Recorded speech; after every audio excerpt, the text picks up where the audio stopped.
Hi, welcome. Happy Sunday to you all.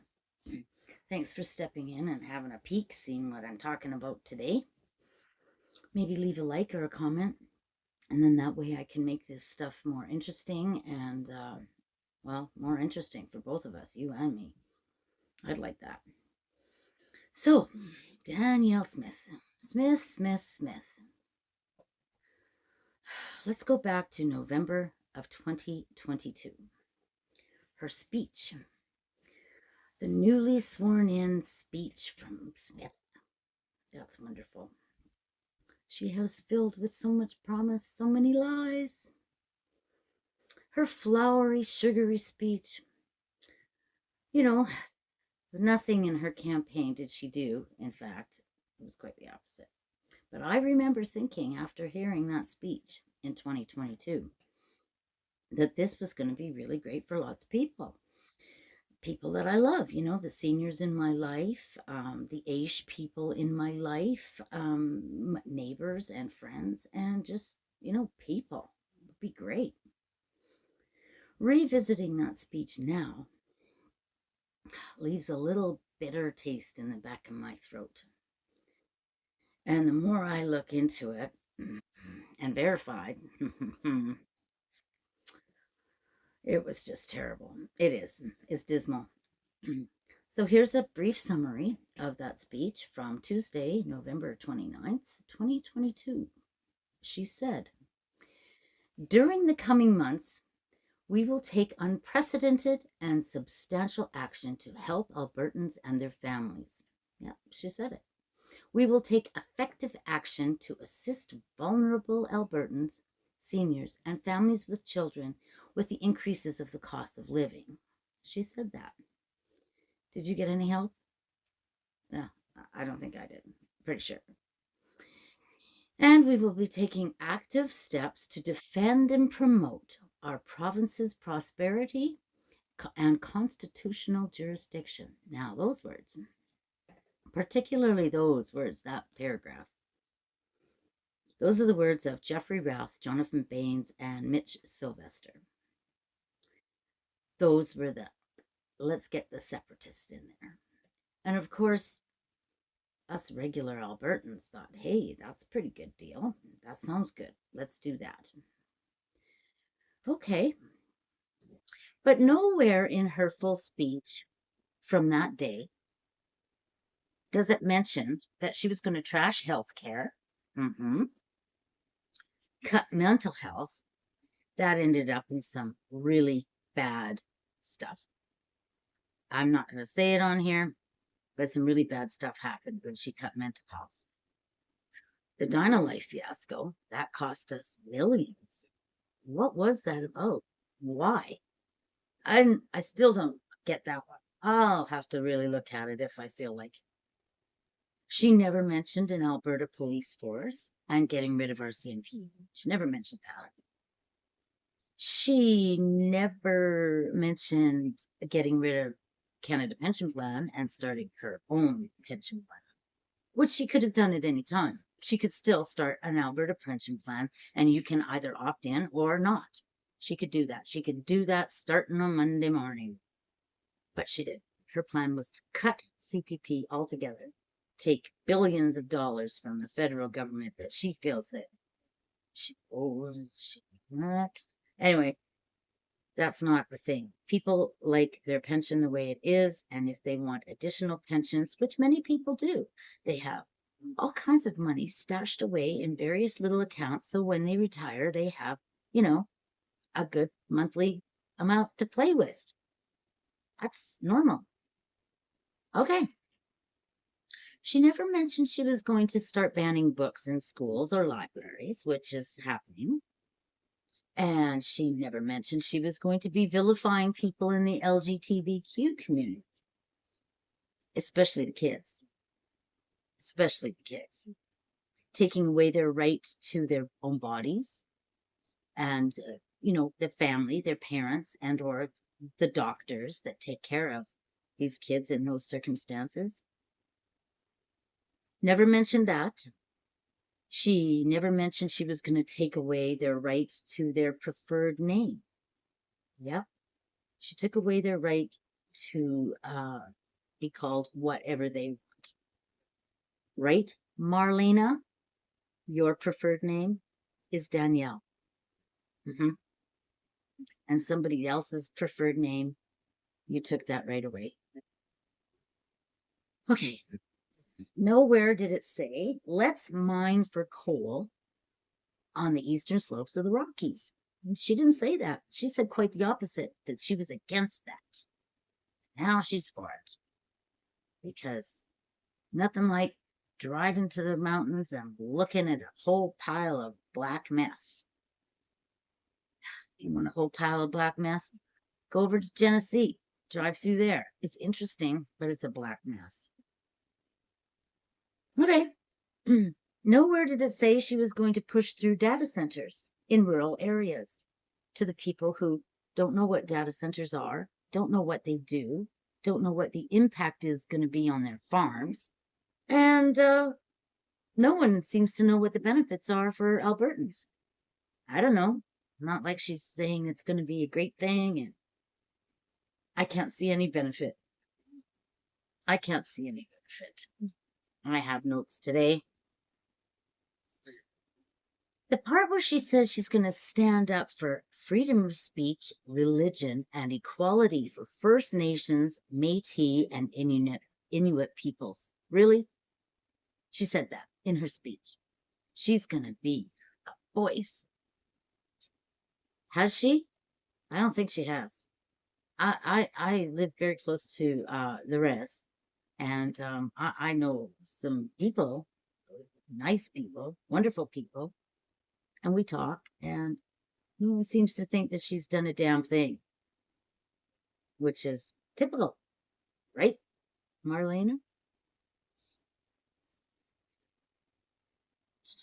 She wants the right for provinces to deliver healthcare, education, and social programs without the federal government's interference. This is what she said in her speech. So she wants Ottawa to give money to the provinces, and particularly Alberta. And she can spend the money that's earmarked for health or education or whatever.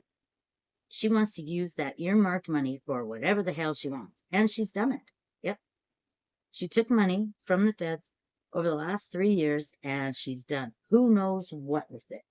Because our healthcare is awful, our education's awful. She still doesn't have a deal with the teachers. Social programs have been cut left, right, center. I mean, cut right off. And that's the mental health thing, too. That's going to cause another bad problem. Wait and see. So that brings us to wonderful today with our delightful Danielle Smith. And she has a brand spanking new chief of staff. His name is Rob Anderson.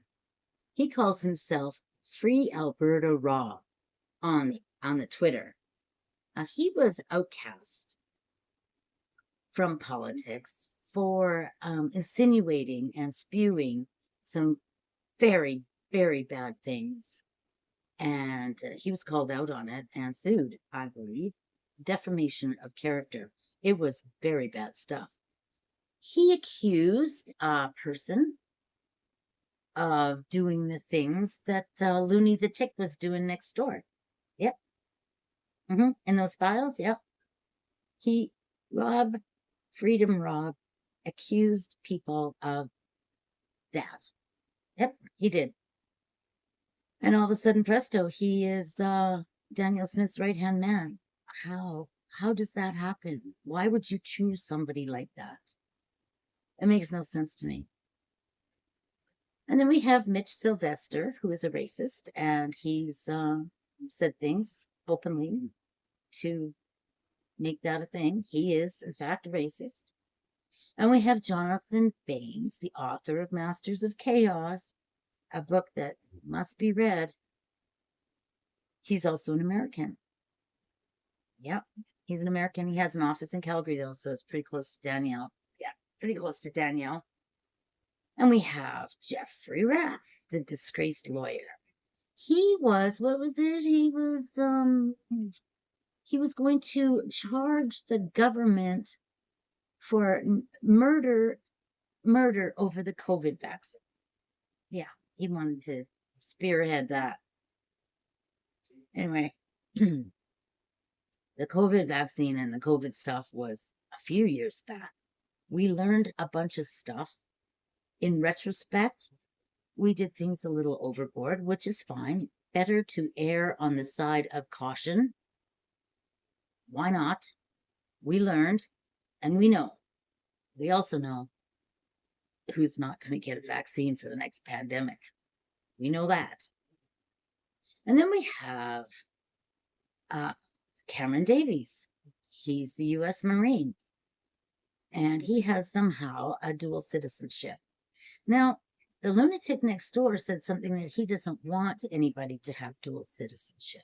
He wants somebody to pick USA and leave the other country behind. I don't know how that's going to work out for Cameron Davies, but he's a U.S. Marine and he's got ties to the lunatic next door's office. So there's some stuff going on there. And then we have Christopher Scott. Do you remember Christopher Scott? I kind of forgot about him. Who is this guy? Remember that name? Well, guess what? He's the guy from the restaurant in Mirror, Alberta. The anti-vaccine, anti-COVID, anti-masking, and pro convoy guy. The convoy that went to Ottawa, jammed up the streets, and kept people from going to work, from going to get groceries, from going to school, from sleeping for 3 solid weeks. Those guys. Yeah. Anyway, those guys get what they deserve. So here's your handful of separatists. What a stellar group, don't you agree? A stellar group. Personally, I wouldn't want to be involved with them in any way or shape or form because they're awful, all of them. They want their own country. I don't want to be part of that country. I'm an Albertan. I've been an Albertan all my life, and I'm going to stay that way. And these people can go have their own country. I understand there's an island in the Caribbean that is available for, and it's fancy schmancy too. It's available for them if they want to move there and start their own country and have a queen, and they don't have to have vaccines or education or healthcare. They can just live there. I say yes to that. So, anybody can look this stuff up. I have yet to be able to know how to put up the links and the little pictures on the side like the pros do. I'm getting there though. I am learning. So May 8th, 2025, check out the UPC Leadership Dinner in Bonnyville, and you will see a lovely photo and an article all about these lovely people. You'll see the swindler Modry. Yes. I could call him something else because he had some really bad heart surgeries that got him kicked out of the mass. The swindler Modry. And in the middle is our Premier Danielle Smith. And next to her on her left is Mitch. Sylvester? Is that Mitch? Yeah. Anyway, Sylvester's on her other side. And they're all yucking it up and having a great time. And those are the separatists. But Danielle Smith isn't a separatist. That's what she says anyway. But we know she is. In retrospect, looking back on her speech from November of 2022, we know that she is indeed a separatist. And she and her little buddies have been planning this little thing all along. And there's no way Smith didn't know about Sylvester's racism. She had to have known about Rath's legal problems. And she definitely knows about Baines's chaos theory. And she knows all about Modry's crimes and his swindling and his record as a heart surgeon. It's terrible. And she knows about Scott's anti-vaccine convoy stuff, and also act of racism in there too. She knows all about that. She knows about it. She knew about it. She knew about it when she was elected, and she knew that this was gonna happen. So anyway, it's all out there for anybody to see, and I'll eventually get my poop in a group so I know how to do all the fancy editing. I don't yet. And I haven't looked at any of the news. I haven't looked on any internet stuff. I've just focused on this Danielle Smith and crew all day. And I guess it's time to see what the lunatic next door has been up to. He's an idiot. We know it. So have a good day. Try not to worry. Right? And I will talk to you later or tomorrow or sometime. Be nice to each other. Be kind. Have a good deed for someone. Buy a Timmy's for the guy behind you. Just the coffees, though. Bye bye.